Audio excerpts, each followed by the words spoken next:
Bismillahirrahmanirrahim class. Today we are going to learn another technique which is called agarose gel electrophoresis. Agarose gel electrophoresis is a very useful and widely used technique that is used for the nucleic acid and the protein analysis. Agarose gel electrophoresis is routinely used for the preparation and the analysis of the DNA in almost every lab where the work on the DNA and the protein is going on. And the page, that is the polyacrylamide gel electrophoresis, is used for the separation of the protein molecules. Gel electrophoresis is a procedure that separates the molecule on the basis of their rate of movement through a gel under the influence of an electric field. So the separation takes place with the help of the electric field. And for the DNA fragment separation and the DNA size determination, we will use the agarose gel electrophoresis to determine the presence and size of the DNA molecule in a sample. Before we go to make the gel, we should know what is agarose. Agarose actually is a carbohydrate and is a linear polymer extracted from the seaweeds. It is a dimer. Its unit is a dimer which is made up of the D-galactose and 3,6-anhydro-L-galactose. The sweetened agarose gel have been eaten in the Far East since the 17th century. Agarose gel was first used in the biology when Robert Koch used it as a culture medium for the tuberculosis bacteria in 1882. After introducing a DNA ladder, we will place the system to run the gel for 2.5 hours. Depending on the speed and the size of the DNA and the percentage of the gel we made, it will take 1.5 hours to 2.5 hours to run the gel, and the DNA fragment will migrate towards the anode size. When almost all the DNA molecule pass through the gel and approach near the end, it will be visible through the bromophenol blue, and then we will stop the electricity. We'll get the gel, and now we have to stain the gel because the staining the gel will make the DNA fragment or DNA molecule visible. To stain the gel, ethidium bromide is used, and that is fluorescence under the ultraviolet light, and it will allow the visualization of the DNA on a gel. Ethidium bromide can be added to the gel and or running buffer before the gel is run, or the gel can be stained after it has run.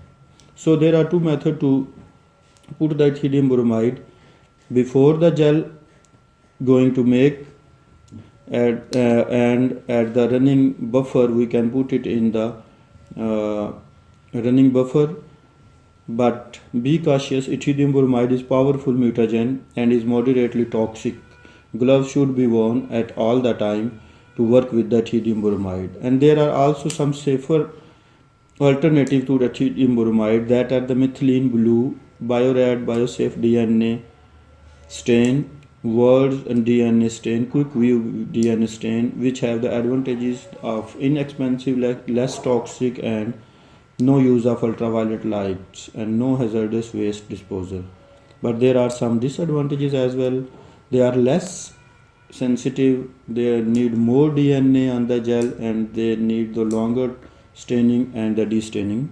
time. Staining the gel. Place the gel in the staining tray containing the warm diluted stain. Allow the gel to stain for 20 to 30 minutes, and to remove the excess stain, allow the gel to destain in water and replace the water several times for the efficient destaining. Then ethidium bromide required an ultraviolet light source to visualize the DNA. When we will attach the electrophoresis with the electricity, we should be sure that the molecule of the DNA are running in the correct direction, and bromophenol blue, which is used for the color to see, will run the same direction as the DNA, and it's also given in the diagram. To check that the size of the fragment of the DNA in the sample or in the different samples, we should use the DNA ladder, that is a standard marker. Inclusion of a DNA ladder in which the DNA fragment of known size are present on the gel make it easy to determine the size of the unknown DNA. It means that when we put the sample, number of the samples in the wells, that we can make 8 to 10 or 12 wells in a gel, we should have a standard DNA fragment size, a standard ladder or a marker. In comparison of that, we can determine the molecular size of unknown DNA fragments. So a DNA ladder's marker should be put in that gel to compare the unknown samples. And an alternative to purchase the costly DNA ladders, one can be created using the mealworm DNA and a restriction enzyme with the help of the procedure given in this paper. Now the sample preparation. How the sample should be prepared so that it can conveniently be placed in the well, and after attaching with the electricity, it migrates towards the anode. So first of all, the DNA sample in which the different fragments of the DNA are placed, or a single fragment of the DNA is placed. It is loaded with the 6 into sample loading buffer, and this allows the sample to be seen when loading onto the gel and increase the density of the sample and causing them to sink into the gel wells. 6 into loading buffer is a bromophenol, have the bromophenol blue for the color to see, and the glycerol for the weight to settle down in the well. And then in the gel, carefully place the paper tips over a well and gently pour the sample. The sample should sink into the well, and it should be visible in this diagram. Be careful not to puncture the gel with the pipette, because if it is punctured, it will go down from the gel into the buffer solution. And then for running the gel, put the apparatus and place the cover of the electrophoresis chamber, connecting the electric leads. Connect the electric leads to the power supply, that is the 220 or 240 volt. Be sure that leads are attached correctly. DNA migrates towards the anode, and when the power is turned on, bubbles should form on the electrodes in the electrophoresis chamber, which shows that the electricity is passing into the buffer from the buffer, and the molecules that are the negatively charged molecules are migrating towards the anode. Now the agarose gel solution is prepared. Now the next step is the pouring the gel into the casting tray. Allow the first of all we should cool down cool down slightly, and then carefully pour the melted agarose solution into the casting tray. And during this process we should avoid the bubble making. At the same time we should see that each comb should be submerged in the melted agarose solution so that there should be the hole for the sample. When agarose solution become cool and it become polymerized, it form a flexible gel, and it takes almost 30 to 45 minutes. Then carefully remove the combs and the tape and get the gel. That tray should be placed in the electrophoresis chamber, and that chamber are nowadays easily available in the market. In the chamber there is the place to properly place the casting tray or the gel in that chamber. That chamber is almost full of buffer that have the wells, and that is made in such a way that have a positive and negative electrodes. We should keep in mind that we should put the enough buffer to cover the gel to a depth of at least 1 millimeter. Make sure that each well is filled with the buffer. And then after that we will prepare the sample which we put in that sample holes. From the electrophoresis equipment given in the diagram, we can see that there is a gel casting tray and combs. That combs make the small pores for the sample to put in them, and then that sample, when electricity is provided in the apparatus from the sample pores, that sample run through the gel. And so first of all, how to make the agarose gel and how to cast the gel in the casting tray. The tray is appeared in the diagrams. First of all, the tray should be put on a level surface so that it should not be inclined to any position, and a level surface should be can be the bench or a table surface, and the different combs will be put on their positions that are made in the casting tray, and no comb should touch the bottom surface of the casting tray. So in this way the comb will be placed in the casting tray, and then the agarose gel powder should be poured in a flask, and then buffer solution should be put in that flask, and the flask should be the 4 to 5 times bigger than the volume of the buffer, so that we can easily swirl it and try to mix it. But an agarose is insoluble at room temperature, so it is visible in the left flask. So we should have to melt the agarose, and the agarose solution is boiled until clear.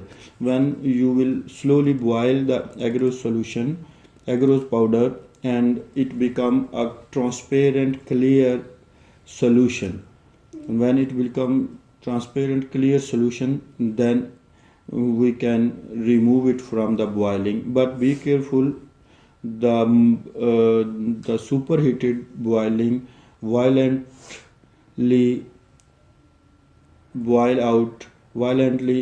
make the agarose gel pour out of the jar, and it can be dangerous. So the slow boiling is advised. To use the agarose, we should know that what are the properties of the agarose. So, if we polymerize the agarose gel, it makes a porous gel, and that allow the movement of the DNA and the other molecule. And we know that the DNA is negatively charged. When placed in an electric field, DNA will migrate towards the positive electrode, that is the anode. And an agarose gel is used to slow the movement of DNA and separate by size. So, a combination of the agarose gel with an electrophoresis tank can be made to separate the DNA molecules.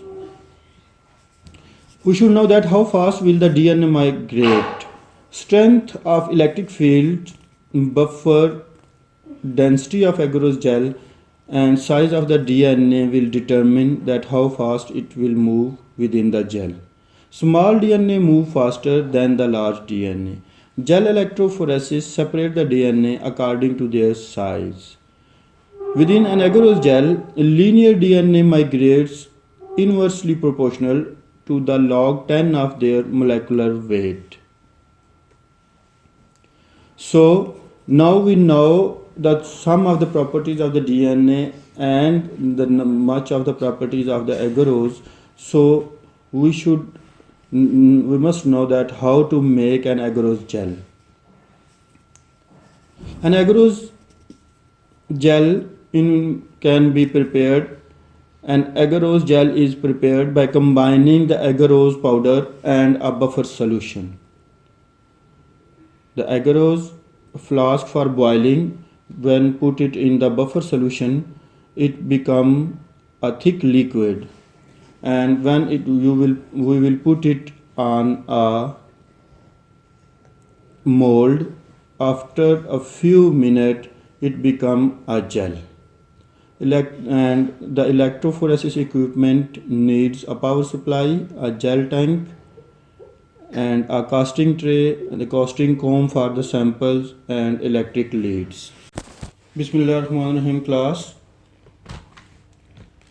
Today we are going to learn another technique which is called agarose gel electrophoresis. Agarose gel electrophoresis is a very useful and widely used technique that is used for the nucleic acid and the protein analysis. Agarose gel electrophoresis is routinely used for the preparation and the analysis of the DNA in almost every lab where the work on the DNA and the protein is going on. And the page, that is the polyacrylamide gel electrophoresis, is used for the separation of the protein molecules. Gel electrophoresis is a procedure that separates the molecule on the basis of their rate of movement through a gel under the influence of an electric field. So the separation takes place with the help of the electric field. And for the DNA fragment separation and the DNA size determination, we will use the agarose gel electrophoresis to determine the presence and size of the DNA molecule in a sample. Before we go to make the gel, we should know what is agarose. Agarose actually is a carbohydrate and is a linear polymer extracted from the seaweeds. It is a dimer. Its unit is a dimer, which is made up of the D-galactose and 3,6-anhydro-L-galactose. The sweetened agarose gel have been eaten in the Far East since the 17th century. Agarose gel was first used in the biology when Robert Koch used it as a culture medium for the tuberculosis bacteria in 1882.